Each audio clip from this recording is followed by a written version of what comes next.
So we're gonna make some drinks here today. Be sure to like, comment, and subscribe, and hit the notification bell so you can get alerts on updated videos.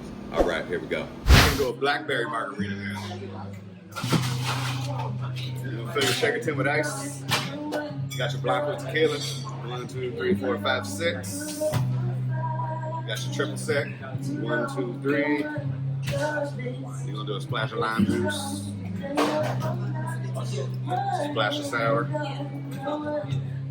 We're gonna do just a little drop of orange in there. Give it a good shake. Ooh, tripping. You gotta add the blackberry to make it a blackberry margarita. So that's the puree. Shake it.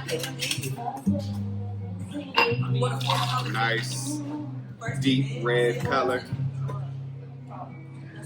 You're gonna top it with a fresh lime. Don't that look good, y'all?